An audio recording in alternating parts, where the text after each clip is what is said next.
जम्मू कश्मीर के कठुआ जिले में रविवार शाम से आतंकवादियों और सुरक्षा बलों के बीच मुठभेड़ जारी। 4 से 5 आतंकियों के होने की खबर। अतिरिक्त सुरक्षा बल भी मौके पर मौजूद। बताया जा रहा है कि सुरक्षा बलों को इलाके में संदिग्ध आतंकवादियों की मौजूदगी की सूचना मिली, जिसके बाद हीरानगर सेक्टर में अंतर्राष्ट्रीय सीमा के पास सान्याल गांव में तलाशी अभियान जारी।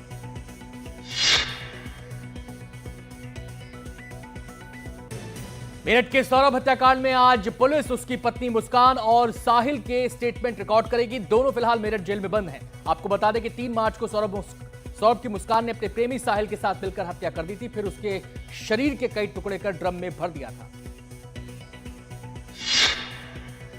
मेरठ के सौरभ हत्याकांड से जुड़ा नया सीसीटीवी फुटेज आया सामने। सौरभ अपने दोस्त पर बाइक पर जाता दिख रहा है दोस्त के साथ। बताया जा रहा है कि वो खाना लाने जा रहा था। ये फुटेज 3 मार्च रात करीब 11:49। कॉमेडियन कुणाल कामरा के एक वीडियो के बाद महाराष्ट्र की राजनीति में बवाल मच गया है। वीडियो में कुणाल ने बिना नाम लिए कथित रूप से डिप्टी सीएम एकनाथ शिंदे का मजाक उड़ाया। रविवार को वीडियो सामने आने के बाद शिवसेना कार्यकर्ता भड़क गए। रविवार देर रात मुंबई के द यूनिकॉन्टिनेंटल ऑफिस पहुंचे। दावा किया जा रहा है कि यहीं पर वीडियो शूट हुआ था।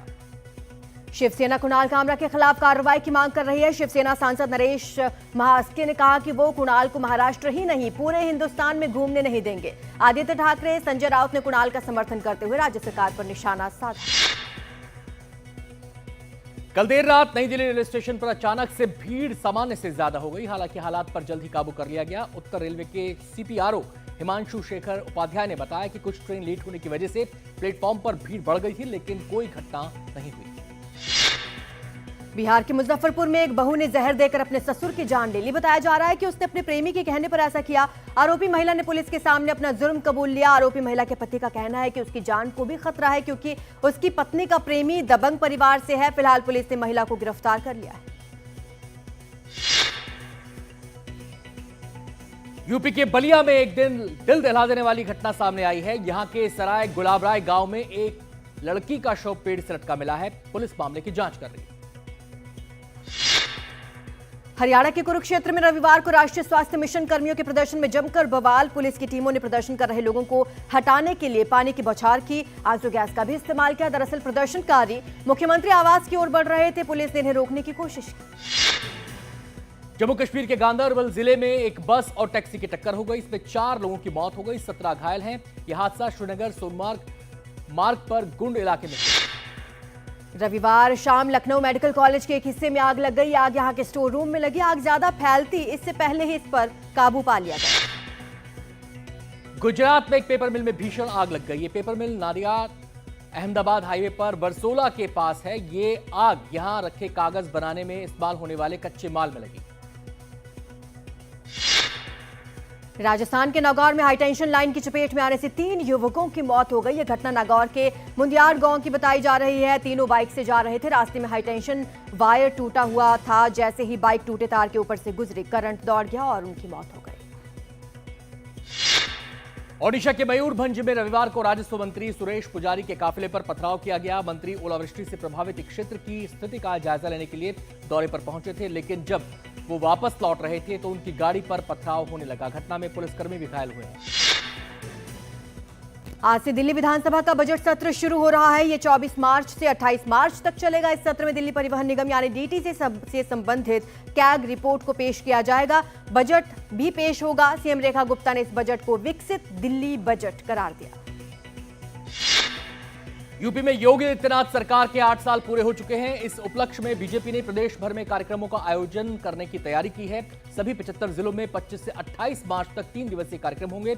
रविवार को सीएम योगी ने वीडियो कॉन्फ्रेंसिंग के माध्यम से अधिकारियों को आवश्यक दिशा निर्देश दिए। सीएम योगी आदित्यनाथ ने अधिकारियों को निर्देश दिए हैं कि ऑटो रिक्शा चालकों का प्राथमिकता के साथ वेरिफिकेशन कराया जाए। माना जा रहा है कि निर्देश सीएम ने इसलिए दिया क्योंकि हाल ही में लखनऊ में एक महिला की ऑटो वाले ने अपहरण कर हत्या कर दी थी। मुख्यमंत्री ने यह भी निर्देश दिया कि नाबालिग गाड़ियां ना चलाएं। ओवरलोडिंग को 0 पॉइंट पर ही रोक लिया जाए।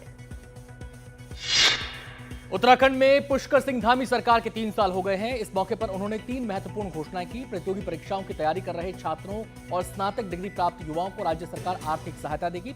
इनके अलावा उपनल यानी सीवरेज कर्मचारियों और संविदा कर्मियों के नियमितीकरण के लिए ठोस नीति बनाने की घोषणा की है। रविवार को बिहार के सीएम ने इफ्तार का आयोजन किया। राज्यपाल आरिफ मोहम्मद खान, उप मुख्यमंत्री सम्राट चौधरी भी पहुंचे। इस कार्यक्रम के जरिए एकता की भावना दिखाने की कोशिश की गई। नागपुर में हालात अब काबू में है और कर्फ्यू पूरी तरह से हटा लिया गया है। महाराष्ट्र के सीएम देवेंद्र फडणवीस ने रविवार को इस बात की जानकारी दी। आपको बता दें कि 17 मार्च को हुई हिंसा के बाद शहर के कुछ हिस्सों में कर्फ्यू लगा दिया गया था। सुप्रीम कोर्ट में आज एक बेहद अहम सुनवाई। 17 मार्च को इलाहाबाद हाई कोर्ट ने नाबालिग लड़की के साथ रेप की कोशिश से जुड़े एक मामले में फैसला दिया था, जिस पर काफी विवाद हुआ था। इस फैसले को लेकर सुप्रीम कोर्ट में दाखिल जनहित याचिका पर सुप्रीम कोर्ट सुनवाई करेगा। इस याचिका में जजमेंट के उस विवादित हिस्से को हटाने की मांग की गई है, जिसमें कोर्ट ने यह कहा था कि पीड़ित के प्राइवेट पार्ट को पकड़ना और कुछ इस तरीके की टिप्पणी की गई थी, जिस पर लगातार विवाद हुआ। राजस्थान विधानसभा में आज कोचिंग सेंटर रेगुलेशन बिल 2025 बहस के लिए पेश किया जाएगा। राजस्थान में छात्रों की आत्महत्या रोकने और कोचिंग सेंटरों पर कंट्रोल के लिए विधानसभा में 19 मार्च को बिल पेश कर दिया गया था। इस बिल को मौजूदा सत्र में ही बहस के बाद पारित करवाने की कोशिश है।